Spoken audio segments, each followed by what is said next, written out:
নমস্কার, সবাইকে জানাই গুড মর্নিং। তো আমি এখন আলু কোয়াশের তরকারি রান্না করছিলাম। মানে আমরা যখন পাহাড়ে ঘুরতে গেছিলাম অহলদারাতে, তো সেখানে একটি রিসর্টে উঠছিলাম। তো সেই রিসর্টে ওই দিদি আলু কোয়াশের তরকারি রান্না করছিল। তো আর উনার দেওয়াই রেসিপি আজকে ভাবলাম আপনাদের সঙ্গেও শেয়ার করব। এখানে প্রথমে তেলটি গরম করে নিয়েছি, এবার বেশি করে দেব পাঁচ ফোড়ন আর দুটো শুকনো লঙ্কা। একটু ভাজা ভাজা যখন হয়ে আসবে তখন এই যে কেটে রাখা আলু আর কোয়াশ একদম ছোট ছোট করে কেটে নিতে হবে। কোয়াশ আর আলু এখানে যখন ভাজা ভাজা হয়ে আসবে, লঙ্কা আর পাঁচফোড়ন, তখন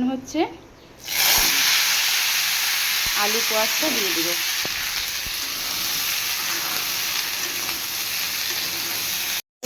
হলুদ আর স্বাদ অনুযায়ী লবণ। এই রেসিপিটা পাহাড়ি স্টাইলে, মানে পাহাড়ে গেলে আমাদের এখানে এইভাবেই আলু কোয়াশের তরকারি ওনারা রান্না করে। খেতে এত সুন্দর টেস্ট লাগে। মশলার মধ্যে কিছুই না, পাঁচ ফোড়ন, শুকনো লঙ্কা, এবার আদা ধুয়ে রেখেছি আমি, সেই আদাটাকে কুচিয়ে দিয়ে দিব হাফ চামচের মতন।